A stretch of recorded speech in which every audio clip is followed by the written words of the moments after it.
8th is when I first realized that there was going to be a national movement started by the students of Parkland, Florida. Afterwards, thinking, where's going to be a march around Stockton, California? Reaching out to the youth here, I've heard that some won't be able to go to Sacramento. Some don't have the means for transportation. So I did not want to limit the youth's opportunity to ensure that their voices are heard. Over the past weeks, it was an honor to hear all the amazing stories that students want to share today, which you will hear. However, today we are calling on Congress to do their job. It is time for them to wake up, listen to the youth, because our voices deserve to be heard.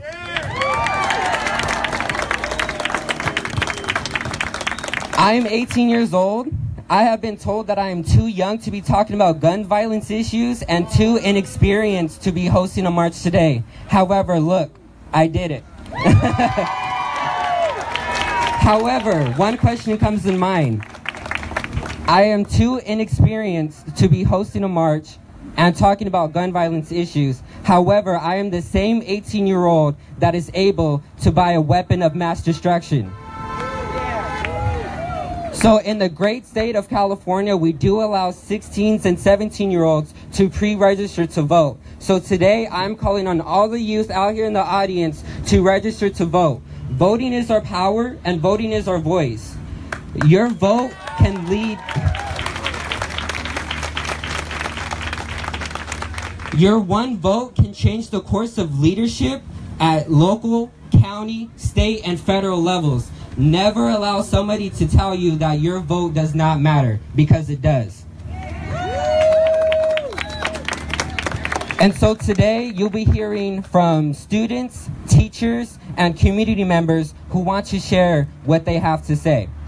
It was an honor to be able to provide a platform for the youth to share their voices. The first student guest wrote a song about love. Ladies and gentlemen, please welcome Christina Perry.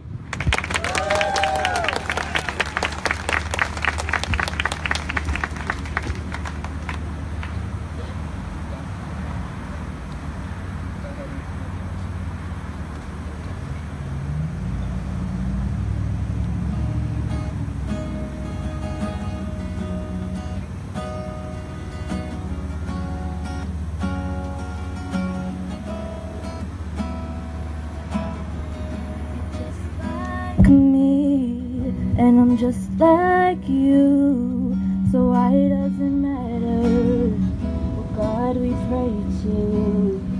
Shouldn't matter what the color of the skin is, shouldn't matter what country we grew up in, 'cause we're all the same.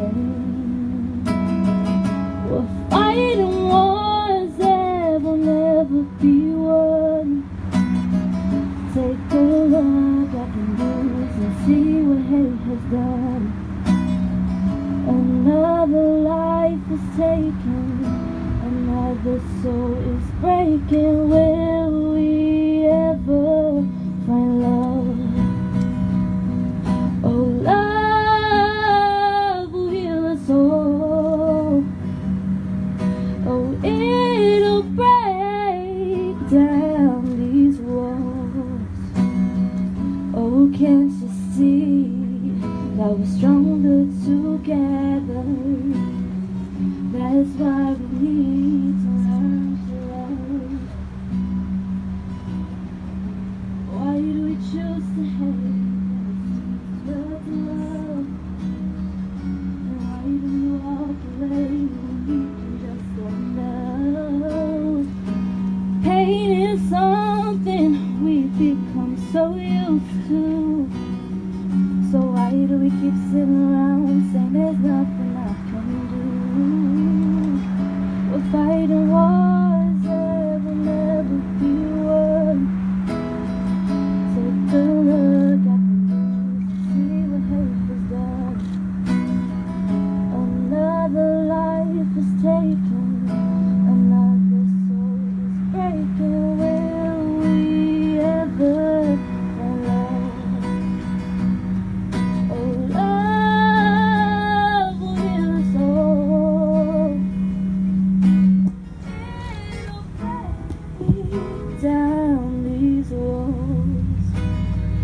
Oh, can't you see that we're stronger together?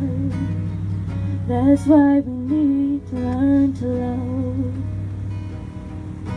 So take my hand and we'll see just how free we can be if we change our ways. Maybe one day we will learn to love, 'cause love will heal us all.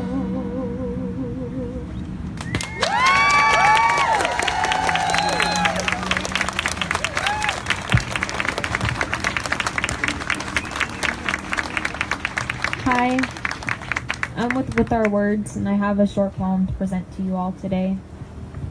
Okay, I'm gonna go now. We have to speak up. We have to stand up. We can't keep standing around for someone else to take action. Now it's time we put our youth first. Now it's time we put ourselves first. Living in fear shouldn't follow us in school, shouldn't follow us on the streets, shouldn't follow us at all. There's no time to wait. It's time to set aside the hate. Remember that we are the change we've been waiting for. Protection for our students, protection for future generations. We are done. Thank you.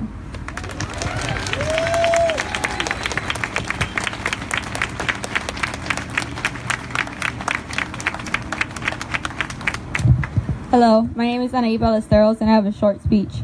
12 years old. I was only 12 as I sat in math class on October 8, 2012. It was early in the morning. My teacher was teaching and then we heard a gun go off. I remember that day clearly. I remember the sounds, the screams of my classmates, my teacher screaming and calling someone on the intercom. However, then I looked down to my feet and I see a bullet next to my pink Vans. I don't recall much of what happened after that. However, I do remember that officers came and took us out of our classrooms one by one and sent us for questioning and into another classroom. I remember crying in my friend's arms, telling her how much I loved her and how glad I was that I wasn't hurt. After that day, I struggled with PTSD. I still struggle with being afraid of and triggered of certain sounds. Since that incident, I tried to erase what happened to me, but then Sandy Hook occurred, 27 children dead. Pulse, a gay nightclub, 49 dead. Sutherland Springs, Texas, 25 and an unborn child dead. A concert in Las Vegas, 58 dead. The list goes on, yet I only remember how so many. However, what I can tell you is that since Sandy Hook, there has been 1,607 mass shootings with at least 1,846 people killed and 6,459 wounded. So, when will it stop? Because at age 17, I have lived through 188 school shootings. This isn't even mentioning mass shootings, just school shootings. We need to end this. We need to break the constant cycle of mass shootings that lead to thoughts and prayers, to Facebook and Twitter debates, then to everyone forgetting and Congress doing nothing, leading to crickets chirping and back to another mass shooting. If the GOP, NRA, and everyone else who doesn't want to do anything anytime soon because it's too early to talk about gun violence, think that we'll let this cycle continue, they are wrong. Midterm elections are coming up and we are going to grab them by the midterms. Personally,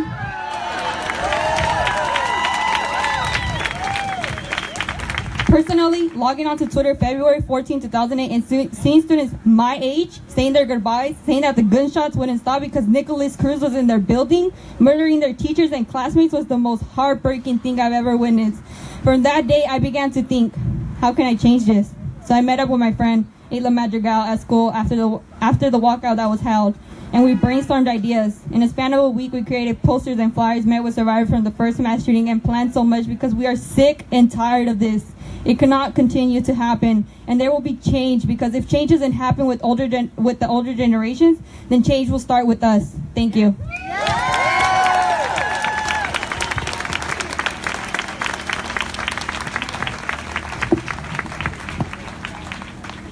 They say children are the future, yet they refuse to keep us safe. I'm Diana Sandoval, youth activist from the San Joaquin Pride Center, and although the Second Amendment talks about our right to bear arms, but doesn't include the ways guns have taken away our rights to feel safe. On June 12, 2016, 49 members of the LGBT community were left dead after a man fired more than 200 rounds at a gay club in Orlando, Florida. This massacre was not a natural disaster, but caused due to loose regulations on high-powered murdering machines in the United States. There have not only been clubs and schools, but there are incidents of children being harmed and doing harm, and hate violence claims the lives of LGBT people at a disproportionate rate, especially LGBT people of color, transgender women, and transgender women of color. We are told we must fight this violence by bringing in more guns, but we have yet to learn how to use the ones we have. Today's youth are forced to grow up and learn about the harsh realities of this world far too soon. We are pushed to have a voice, but are told to stay quiet, and we are raised to fight, but we are far too often dismissed and put on the sidelines. I'm tired of us having our words ignored. We grew up to meet a world in which 9 out of 10 places of learning are required to teach students lockdowns, but cease to protect us. One where our government refuses to provide basic safety, a world in which people think we are too naive to protest and ask for change. But most importantly, I am tired of our people's opinions and strengths being brushed off. We have learned and experienced pain and a heartbreak caused by far too much violence. We educate and learn more about why we need to change, but most importantly, we learn how to march. Our students speak not only with words, but with actions. And when our government's lack of action show us that we are less than their time and money, I tell us we are priceless.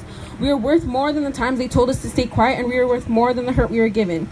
We are men and women who refuse to sit down, and we acknowledge how much more we need to fight. And with every news report, we are prepared. We need you to stand with us. We need you to speak out and march. We need you to make a change by being you. We are young and stubborn and loud and full of much more power than anyone could ever imagine, and we will not go down no matter how long the fight. Join us in a community to better the children of our future, because I demand we keep them safe. Keeping them safe also means that this isn't just about assault weapons. Suicide and hate crimes disproportionately impact our LGBT siblings, so we must make sure that there is access to mental health care services and sensible gun policies around access. So this is to the kids who waited for the others in the classroom to stand up before they walked out, too scared to fight alone. This is to the kids who have lost loved ones and heroes from violence. This is to a safe future where we will be remembered for our power and strength. This is to us, the youth of change, here to protect the youth of tomorrow.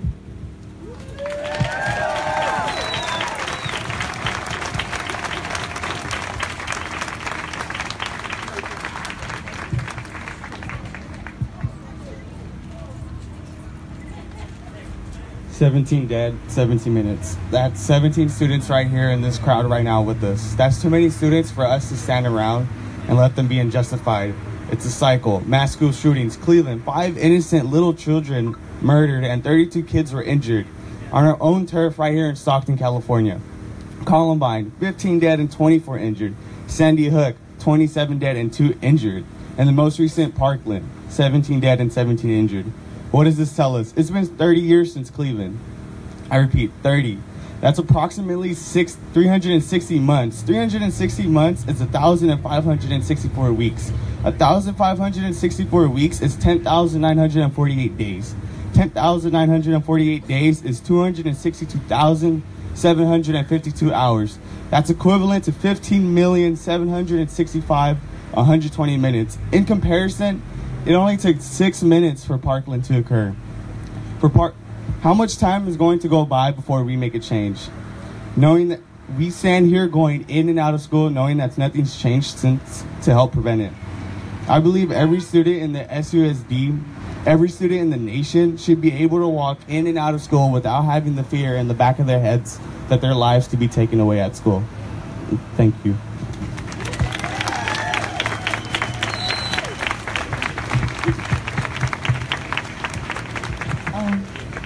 Hi everyone.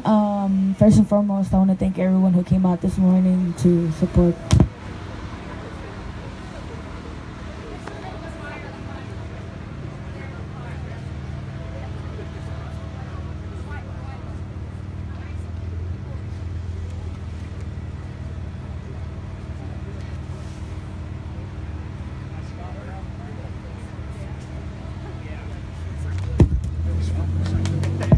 Okay. Well, I didn't really have a speech written down.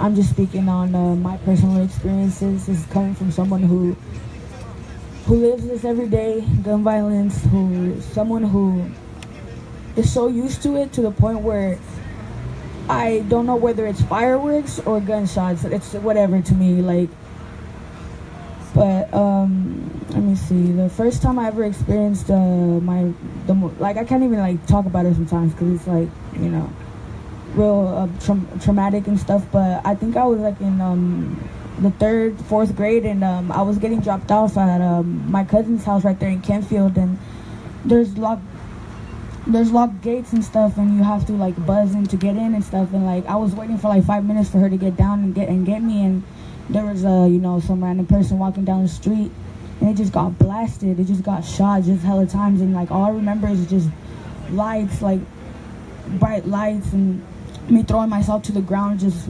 praying that, like, you know, that they'd come out and get me and stuff. Like in 3rd grade, like most kids my age are barely learning how to read, barely learning how to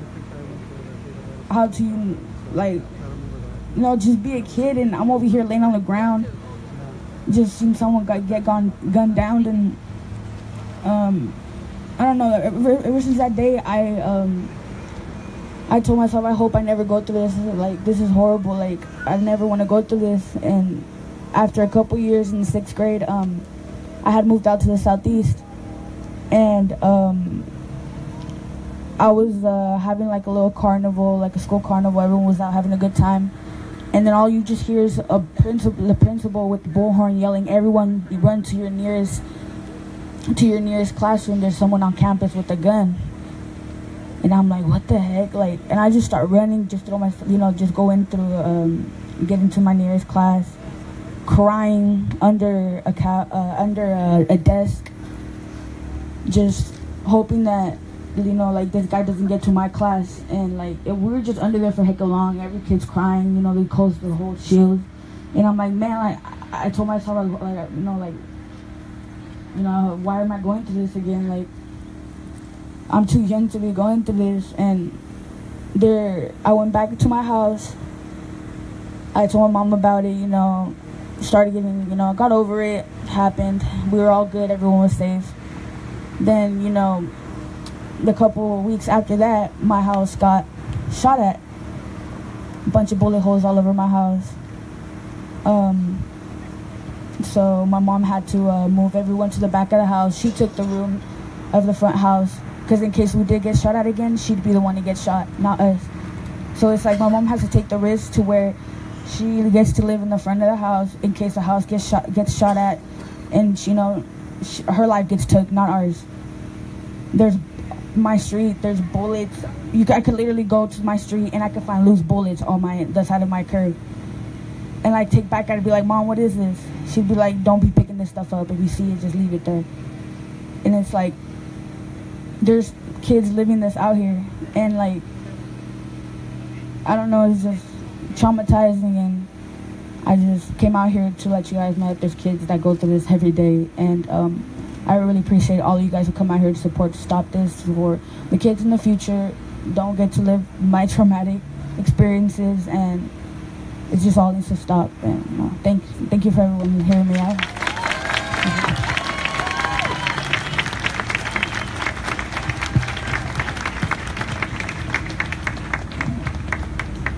Good morning, fellow proud citizens of Stockton and surrounding cities that have joined with us here today. My name is Tom Henry. I'm a parent and a school teacher here in the city of Stockton, a city known for its own awful Cleveland Elementary School massacre in 1989. Yet I stand in front of you today a lucky person. I say that I'm lucky because in my 50 years on this planet, I've never been the victim of gun violence. I really am lucky, considering that all that's gone on with brutal gun violence all over our country these many years. 360 students and teachers dead, hundreds more wounded since 1989. I want to ask, how many of you out here have had an incident with gun violence, or know of a friend or a loved one who has? Could you please raise your hand? That's too many. Too many. The recent attacks in schools and other locales have brought us here today to ask this question. When exactly is enough going to be enough? How many more lifeless bodies of students, teachers, and other staff members lying in pools of blood in hallways and classrooms must there be before we can finally say enough is enough? How many more family members, friends, and co-workers do we need to see or hear about being gunned down at school or work before we finally say enough is enough to our government? And they will respond, "You are right. Enough is enough." Our halls of learning are becoming bloodied halls of mourning.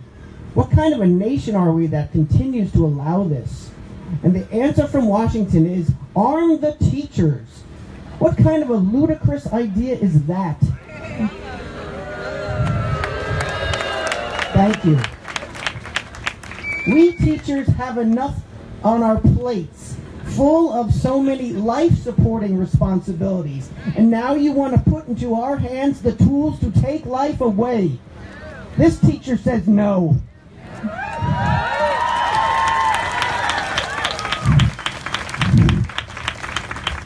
What child who wants to come into a classroom, a place that is supposed to be a refuge from the brutal outside world, seeing their teacher strapped with a weapon to their hip or shoulder? I cannot imagine how intimidating that would be to them.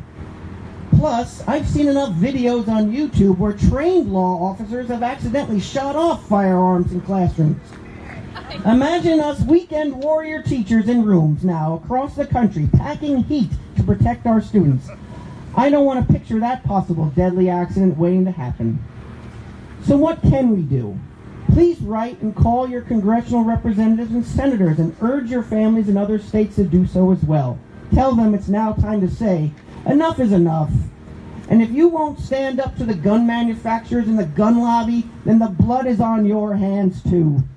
And we will vote you out, and we will replace you with people who will stand up to them. It's time to put life before death. And what about at schools? Well, we must teach our students to be vigilant to situations and know that if it comes down to it, you got to do whatever you need to do to survive.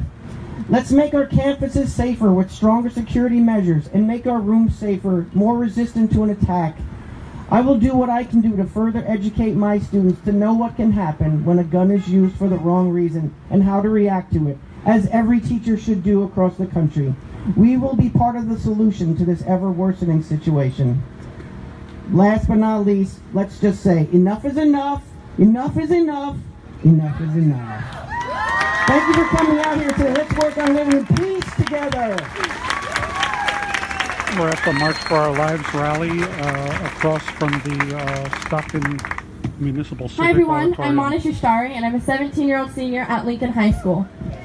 As teenagers, we know the struggle of having our opinions not being validated based on the premise of our age. We're told that we're too young to know anything, or that our opinions don't matter because we can't vote. The reality is, we are the future. We are the future activists, voters, and lawmakers of the world. What the adults in charge refuse to change now will be overturned by us before they know it. History has shown time and time again that teenagers are capable of creating positive change. Teenagers such as Barbara Rose Johns and Mary Beth Tinker fought for what they knew was right. Barbara Rose Johns' nonviolent protests and strikes during the Civil Rights era aided to desegregate schools. Her efforts with the NAACP and research were eventually used as one of 5 cases presented to the Supreme Court in Brown versus Board of Education, leading to the federal desegregation of public schools. 13-year-old Mary Beth Tinker fought to wear her black armband at school to protest the Vietnam War, prompting the Supreme Court case of Tinker versus Des Moines. The Supreme Court ruled in Tinker's favor, stating that students don't shed their constitutional rights to freedom of speech or expression at the schoolhouse gate. History proves that teenagers are effective of initiating change. Though some of us may not be old enough to vote, we still have far more power than we realize. Ending gun violence requires us to make our voices heard to those who can legislate change. We must work in numbers to contact our representatives on all levels. As a generation of technology, our task has never been easier. Calling our state and federal representatives is as effortless as pressing a button, thanks to an app called Capital Call. Just take a moment to enter some information about your constituency and you're set to go. Certain causes even have suggested scripts so you know exactly what to say. For those of us battling phone anxiety, take a few minutes to pen an email or even a tweet, since certain politicians clearly prefer 280 characters over a speech.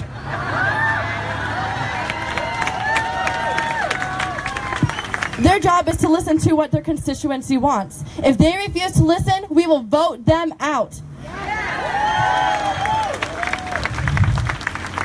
Voting is essential to accomplishing our mission. Registering and pre-registering to vote has never been so simple. To register to vote in the midterm election, please text P2P to 788-683. As California residents, 16 and 17-year-olds can even pre-register to vote. Registration only takes a few minutes and is required if you plan on making a difference.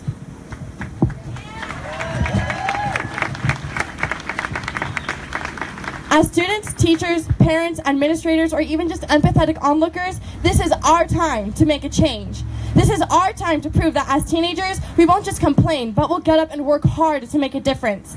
This is our time to rally together and protest peacefully in favor of laws that will save lives. This is our time to utilize technology and to tell our representatives what new legislation we need to see. Say it with me. This is our time for our age demographic to show up to the polls in record numbers and to demonstrate that, yes, we do care. This is our time to vote out the politicians who gobble up money from the NRA. This is our time to end the recycled thoughts and prayers that selfish politicians use after every mass shooting. This is our time to save the lives of the 96 Americans that die at the hands of gun violence every single day. As Marjorie Stoneman Douglas once said, be a nuisance where it counts, but don't be a bore at any time. Do your part to inform and stimulate to the public to join your action. Be depressed, discouraged, and disappointed at failure and the disheartening effects of ignorance, greed, corruption, and bad politics, but never give up. The students of Marjorie Stoneman Douglas High School have shown impeccable bravery after experiencing absolute trauma. They are resilient, tireless activists who need our support and voices. Together, we will take a stand and make sure this will never happen again. By promoting partnership and kindness, we can truly make a difference. Thank you.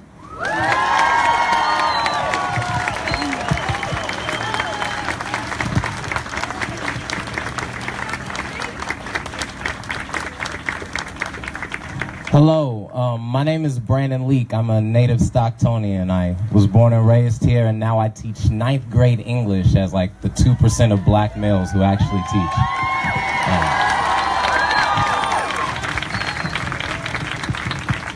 Along with that, I do spoken word poetry, so I got a poem I made for today.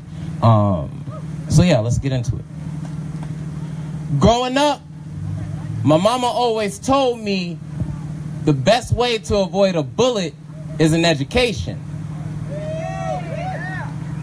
But what my mama and I never talked about is what happens when bullets get on the bus with you. What happens when they too get dropped off at school. What happens when they race through the hallways wanting to spread your knowledge across the classroom. America, when did our schools turn from windows of opportunity to bulletproof? We talk about creating safe spaces at schools, and in being a teacher, I can tell you firsthand, the only safe space I see is under the desks in my classroom. You see, campuses are a poor replacement for war zones. For there is always a casualty, always a death. Whether it be of flesh and bone or of hope that there is a place where raised arms aren't so fatal. So to my government, I ask, what shall you do? Shall we stay on this maddening cycle where access to guns is more readily available than access to health care, where in some states minors aren't even allowed to drive or vote but can tote steel like a fashion statement? I'm just saying, insanity is perpetually doing the same thing, expecting a different result, and this stretch of school shootings has confirmed our diagnosis.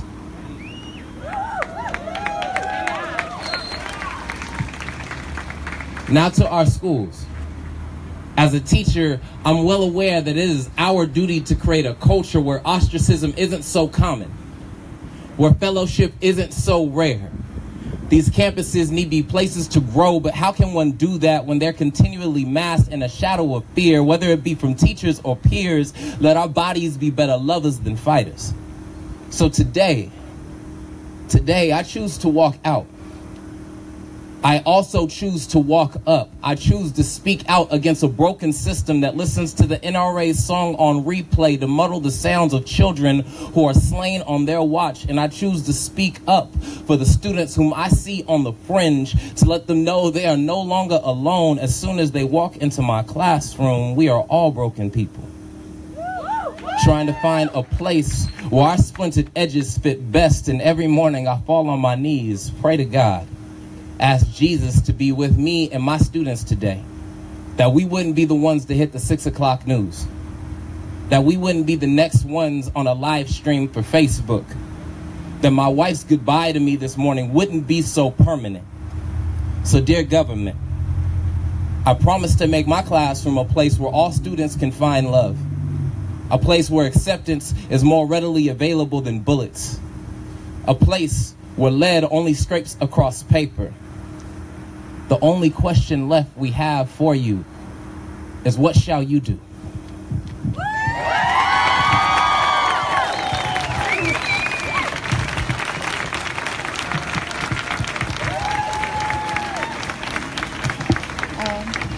Hello everyone, my name is Maya Morales and I'm a junior at Franklin High School, and I'll be reading a poem I wrote. Okay.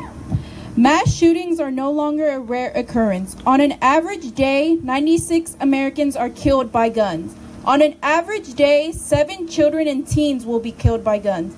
In an average year, there are nearly 13,000 gun homicides. When did this become the average? When will it end? Will it end? Can we put a stop to these shooting trends? How many more innocent blood would be shed before the whole nation is on its deathbed? Places where we should feel and be safe are not. We can't go to school. We can't go to concerts. We can't go to church. We can't go anywhere without the need for a bulletproof jacket as outerwear. And no, adding more guns into the equation will not make it a solution. We need a bloodless revolution. For that reason, I call upon the students, teachers, parents, and any other advocate to help solve the issue we face in our current desperate state. To students, our voices have immeasurable power. Use yours to showcase your ability and willpower. We are the future. Let's bind our voices together like a suture to ensure that we show everyone that we are students, not the youth they depict as clueless. We'll use our voices to demonstrate that we know what we are talking about and that we have a right to stand up day in and day out. Because one day in the coming future, we'll make up the voter turnout and we'll be the ones in charge. So we might as well start early while we're already at large. To parents, hold your children tight and aid them in their fight for safer schools, to overturn the system of rules, for a safer world, to have the peace of mind that when they leave your arms, that they will not be killed by firearms. To teachers, empower and encourage your students. Teach them that the soil from which they stem is not the thing that will hinder them, that they are the roses that grew from concrete, that they are not incomplete. Your responsibility is to raise the next generation of change makers, that they need to be the ones to break the cycle and become the next law, policy, and peacemakers, not troublemakers.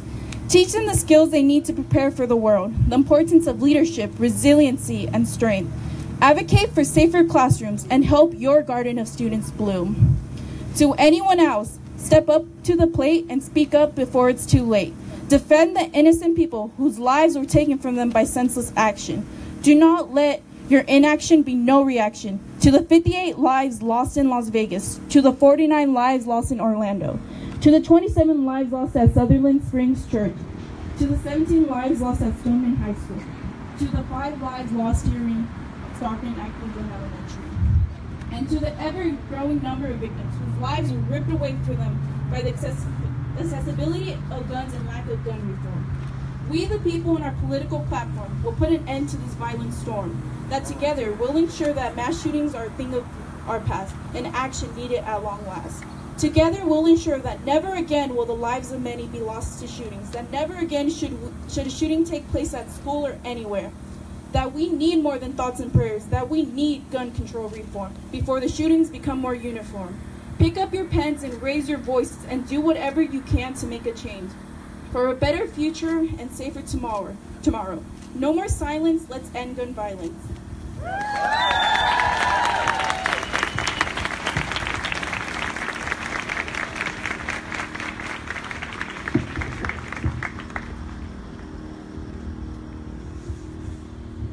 Good morning, Stockton. Good morning. My name is Daryl Mancia, and I am a junior at Stockton Early College Academy. 12 years before I was born, there was a historic mass shooting at Cleveland Elementary School. Using a semi-automatic rifle, the shooter ended the life of 5 school children and wounded about 30 others before turning the gun on himself. 29 years later, America has witnessed at least 65 mass shootings on a scale of Cleveland or worse. I'm a numbers guy, so I listed the most notable shootings since Cleveland. I counted that 581 bodies have fallen, while another 1,062 people have been injured by what must have been the worst experience of their life.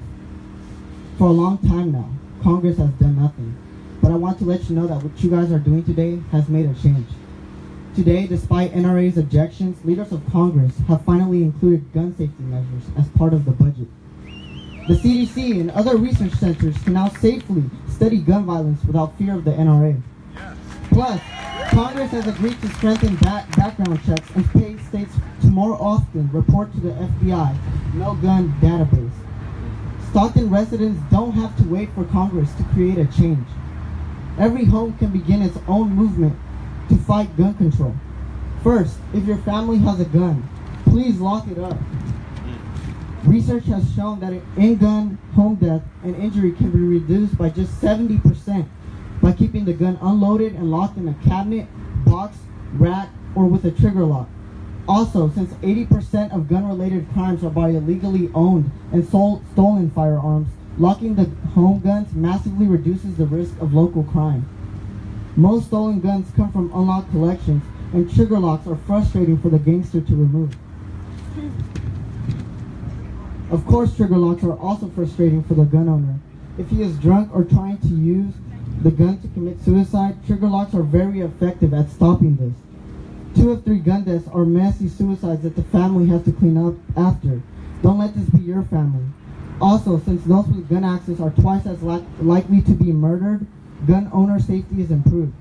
Trigger locks are also amazing at stopping infants and teenagers from suicide and accidental death or injury. Most child and teenagers' gun deaths occur in the home with the family weapons while parents are away. As a number guy, I actually recommend that you do as my mom did, and with my dad's handgun, and get rid of it as soon as possible.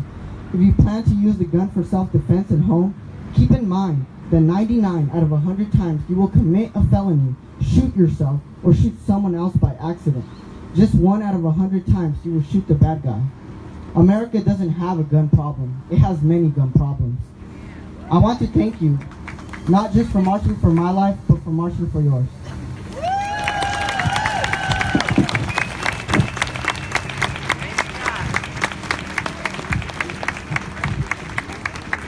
Well, good morning, everyone. My name is Angelica Caboños.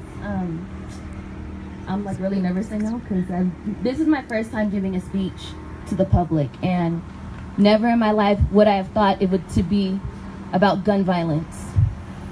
I've always wanted to be a motivational speaker, you know, go out and talk to people and all that kind of stuff. But like I said, I never imagined it would be to beg our government for gun control. Our president, Donald Trump,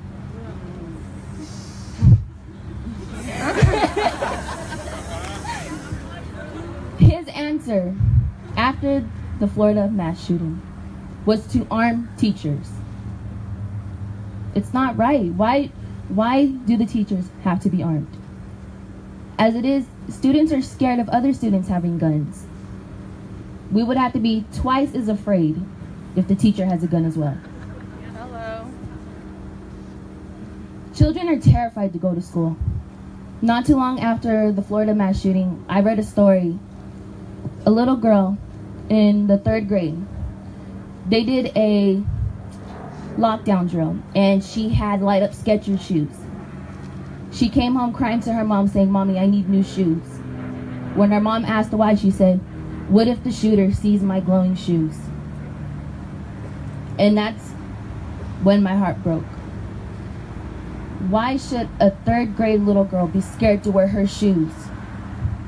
Why should we be scared to be at school? The next day after the Florida mass shooting, my brother, he goes to Edison High School, and they had a fire drill.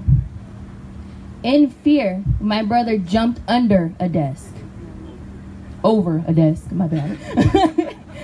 Because that is what Nicholas Cruz did in Florida. He pulled the fire alarm to lure kids out of the classrooms and began shooting. Kids are terrified. Parents are terrified to send their kids to school. I pray every day that my brothers and my sister come home safely from school. And everyone else across America comes home safely from wherever they're at.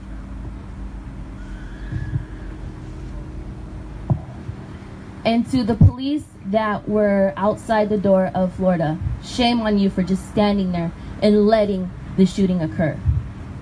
There were multiple police cars outside of the school in Florida, and they chose to sit in their vehicles because they were afraid for their lives.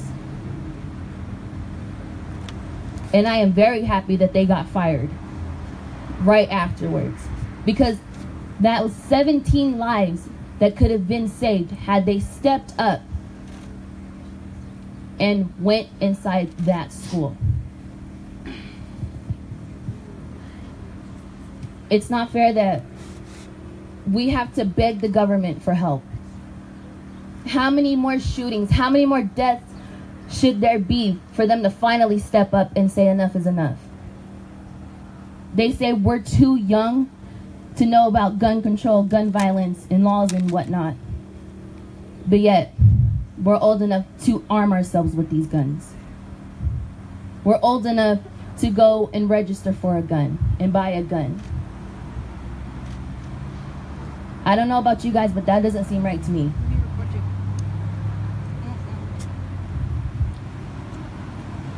So I ask you guys, never give up. Never let anyone tell you that your voice does not matter. Your voice deserves to be heard. Everyone across America's voice deserves to be heard. Thank you.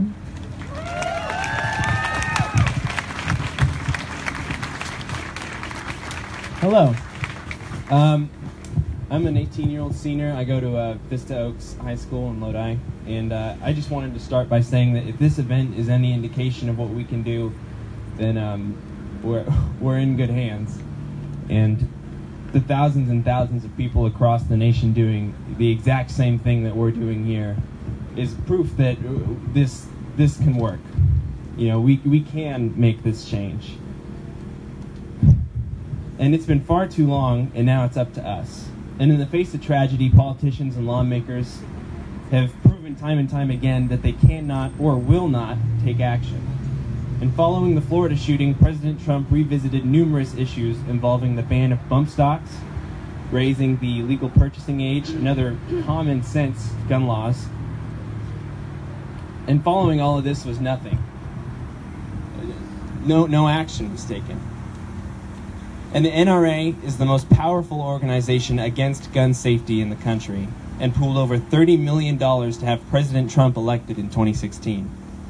They also fund numerous people involved in the lawmaking process, especially those involved in the legislation involving firearms. The NRA abuses these donations to pull legislators' support, and the legislators today are afraid of the NRA. We here today have the power to change this, and each one of us here has the opportunity to register to vote today. All of us must vote for people to represent us who won't succumb to the NRA's bribery and bring change and safety to our students. So you cowardly politicians no longer need to fear the NRA, but us voters. All of our involvement in this movement cannot end today. The March for Our Lives event is the beginning, and it cannot end with us leaving here today. We will not back down from the NRA, and we will not back down from the weak politicians that refuse to act on it. We will fight for the change needed in leadership, policy, and community to make our schools a safe place, and we will vote.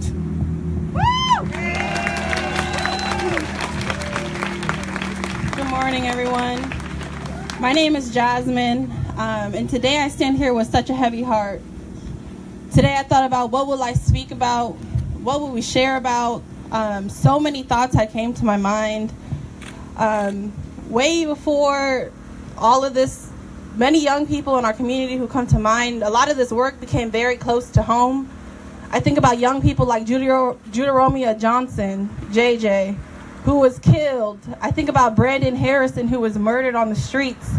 I think about so many young people in our city. Ernest Leyva. I've lost so many friends in high school, nearly 10 people just in my 4 years at Edison High School. Now, when we begin to think about what does gun violence mean to us in our communities, I think we must take a step back and say, what are we doing to address this? And when we say we want more gun control and more safety on campus, that does not mean police. We are saying, how can we bring more trauma-informed resources into our schools? How can we address trauma firsthand? Our young people are dealing with so much trauma. Just a month ago, I was reading at Hamilton Elementary, and we were reading a book around Rosa Parks, and we were talking about gun violence, and nearly every kid in that classroom was literally saying, I know someone who was killed, I know someone who was this, and that. This is a normal thing in our community. And until we can address how we are having these conversations in our homes, in our schools, in our churches, that we must stand up and have these meaningful conversations. And I want to encourage our older folks in our communities that to all our young people, we see you, we love you, we are here to lift you up. And that when you feel like things are getting hard, I am here, we are here, and we see you. And one of my many favorite quotes from one of my heroes is from Assata Shakur. And I'm going to ask you all to repeat after me. It is our duty to fight for our freedom. It is our duty to win. We must love and support one another. We have nothing to lose but our chains. And I want you to say this to the top of your lungs, because when we say that, we truly mean that. So if you don't mean it, please don't say it. It is our duty to fight for our freedom. It is our duty to win. We must love and support one another. We have nothing to lose but our chains. And lastly, when it comes to social media, to all our adults, I am really sick and tired. It literally kills my soul when older folks in our community are telling our young people what they are doing is wrong. We must encourage this leadership, lift them up, and allow them to continue to do these spaces. Because the minute we keep tearing our young people down, we are literally breaking them down. We need to raise our leaders up and allow them to speak. Your voice matters. We are here for you. You matter. We are listening. We are standing with you. So keep on this fight, because we, as allies and adults, as community members, as neighbors, we are here to support you. And so keep the fight up. Thank you, Valentino, for your leadership. Thank you, Ayla. Thank you, Jorge. Thank you, Anaí, and thank you, all the young people who are here, Myra, all these young people who are doing this work, because this is so needed. Keep the leadership on. Do not let anybody stop you, young people. I'm so proud of you. Let's do this. We got lots of work to do. Let's get it.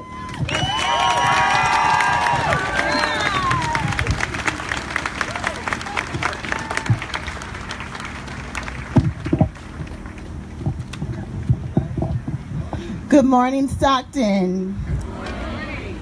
Last night I penned a letter for you all, and I'd like to read my letter to you. My name is Kimberly Wormsley. I'm a long-life Stockton resident. I'm a mother, a daughter, an aunt, a friend, and a local organizer.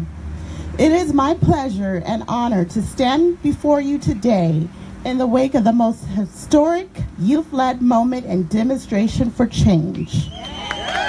Today, we speak truth to power and knowledge for change. Today, we stand in solidarity to embark on a journey to ensure that no child, student, teacher, or friend's safety is ever compromised, either physically or mentally, due to weapons of fatality. Victims of gun violence and access to weapons of fatality is a growing epidemic in our nation. In fact, according to the Gun Violence Archives, there are approximately 1 incident of gun violence every 10 days on an average. And I am here to tell you today that one incident is far too many. Stockton, California is no stranger to the harmful effects of gun violence in our schools. The grief and loss that our community has endured still resonates in my heart and soul, where a gunman fired and shot 5 children and injured 32 children at Cleveland Elementary School with a semi-automatic rifle. Statistically speaking, there continues to be similar incidents in schools throughout our nation due to loose regulations or lack of regulations and protocols necessary in order to ensure these heinous acts are alleviated from our society. The mere thoughts of a person having the ability to purchase an AR-15 semi-automatic weapon with no questions asked is both bothersome and compelling. The mere thought of a person going in and purchasing any weapon with no wait time is profoundly disturbing. Enough is enough. We need more prevention and intervention to ensure that our children, youth, and educators are free from gun violence. Enough is enough. We need more realistic gun reform strategies and solutions that put the lives of children first and not the NRA. Enough is enough. We need collective measures locally, statewide, and federally in order to ensure that all suspicious threats are taken seriously and immediately. Enough is enough. We need more licensed clinical mental health professionals on campuses of our schools that are trained in trauma, grief, and loss that may be able to assess and intervene in situations that may prevent violence. We must be able to address the hurt and the agony that our children face every day. Enough is enough. The NRA needs to hear the voices of our children first and not the monetary needs of gun manufacturers, period. Gun reform today, tomorrow, and yesterday. The children and youth of this nation are watching us closely.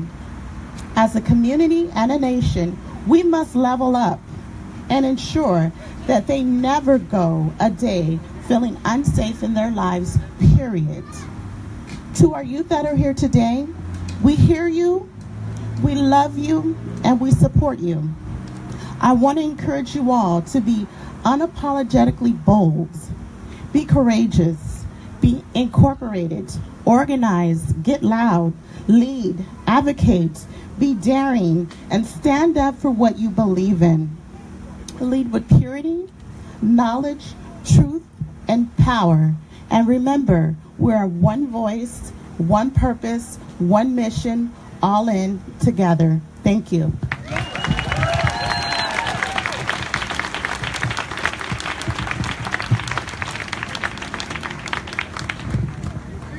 Hey, Stockton!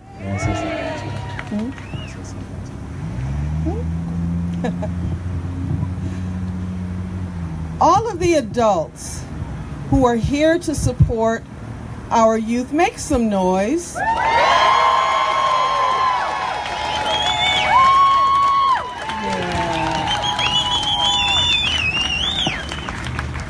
All of the youth in the audience, you hear that love. Make some noise. Adults, the sound that you heard was not the sound of the next generation. The sound that you heard is the sound of the ones who have now. They don't have next, they have now. This is their moment. My name is Tama Brisbane. I have the pleasure of being Stockton's Poet Laureate. I have the honor of being the executive director of With Our Words. I have been a teaching artist inside of Stockton Public Schools. And when they come to class, they're supposed to come to be taught, not be targets. What I like to do is encourage our youth to raise their voice, to be involved in these important conversations, and to be prepared to step up to moments like this.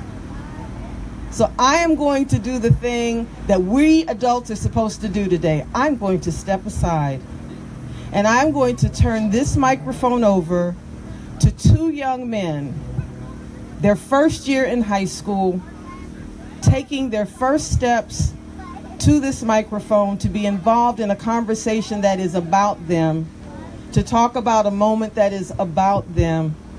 Please welcome Jaron Campos and Giovanni Tilley.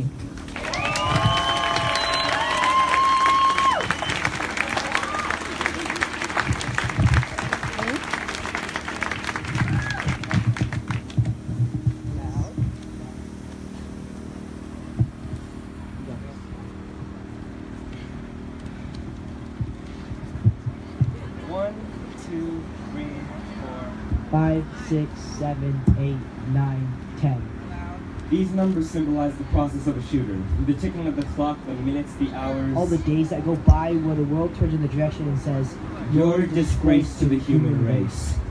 One symbolizes the gun held in the hand of something wishing, wanting all the names, the stupid games, and all the gestures made to stop, making turning to the gun look like a solution to the names, the stupid games, and all the gestures made time after time after time after time after time.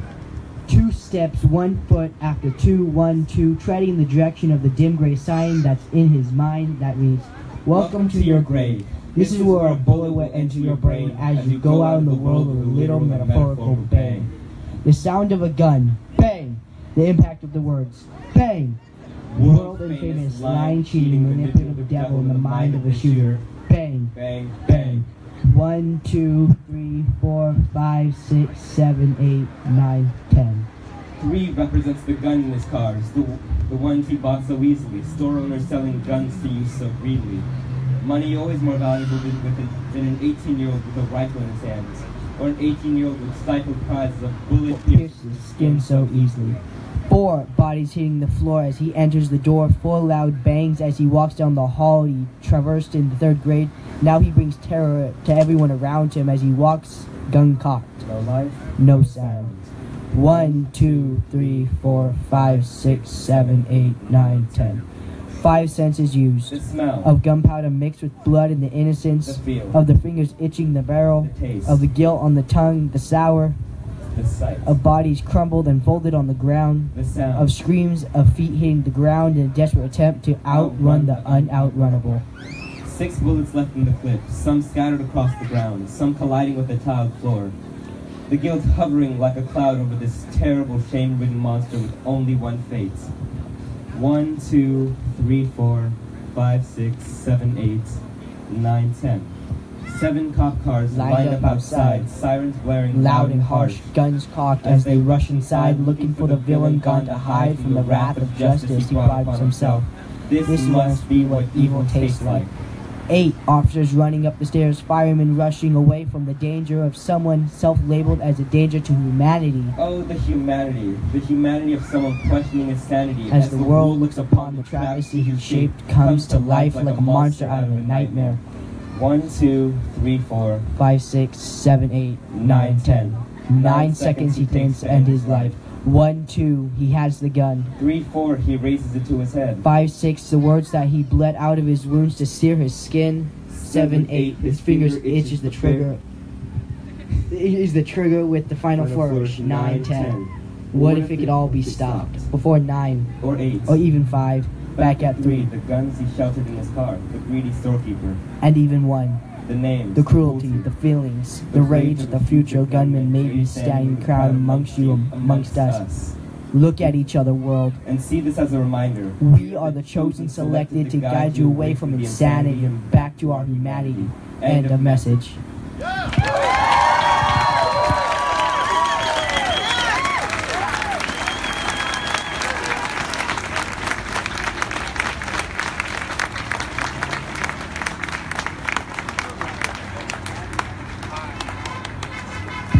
Hi, I'm back again. And this has 0 to do with me. Those are 2 of my freshman English students.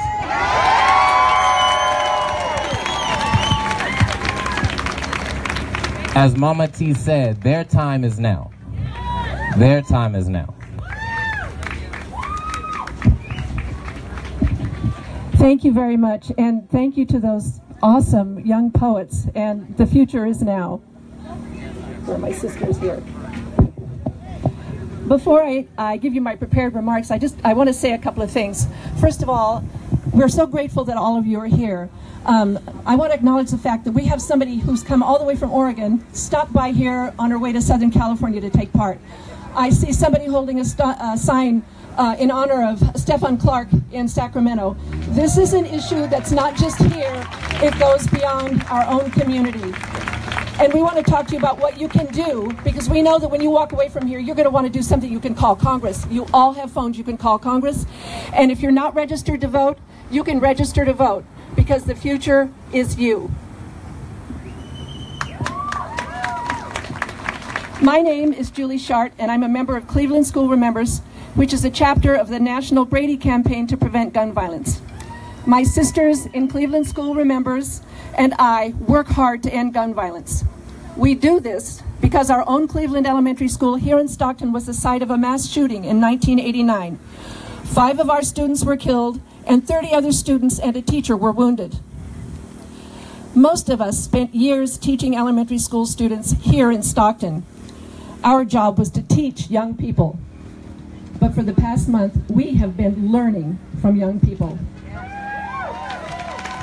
We have learned that our community is rich with young people who can challenge the way things are to make this world a better place for all of us.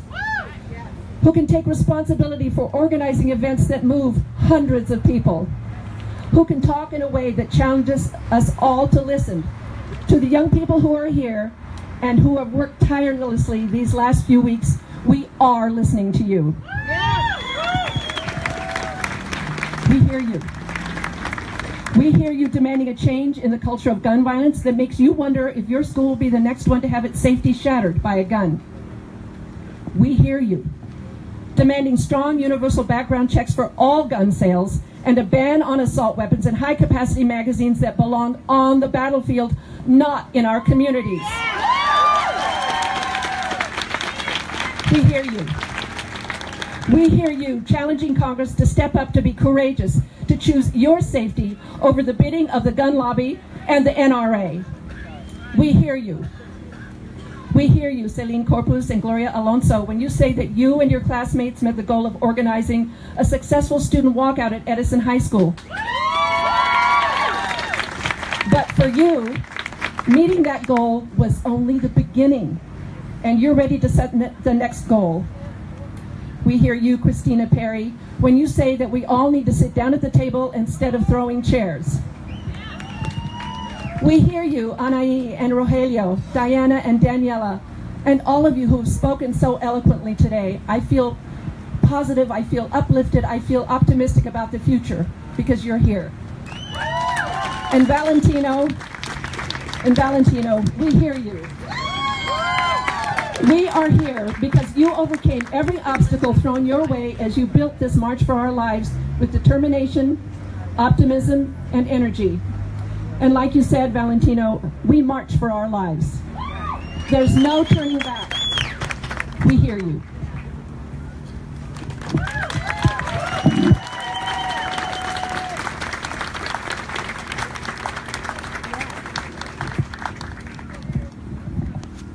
So the suits named my generation the generation of mass school shootings.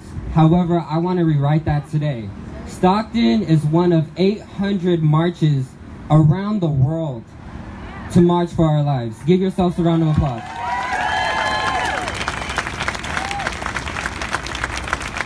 From what we witnessed here today, I see that our generation, my generation, we're change makers. This is only the beginning, and we won't stop. Believe that. I want to challenge everybody here today. There's one thing that we always forget: love. Love creates peace. So I challenge you to hug the person to your right and to your left and let them know that you're here for them.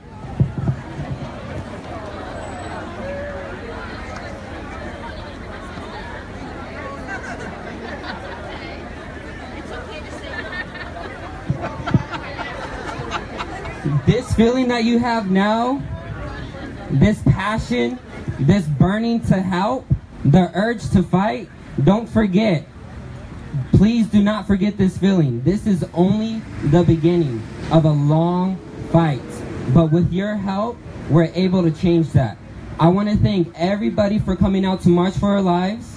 I'm Valentino Silva once again. We're going to go ahead and get started with the marching. The city has permitted us to use the sidewalks, not the streets. So please encourage everybody to stay on the sidewalks and obey all traffic signs and traffic signals. So if you will please join our youth in marching for our lives. Thank you.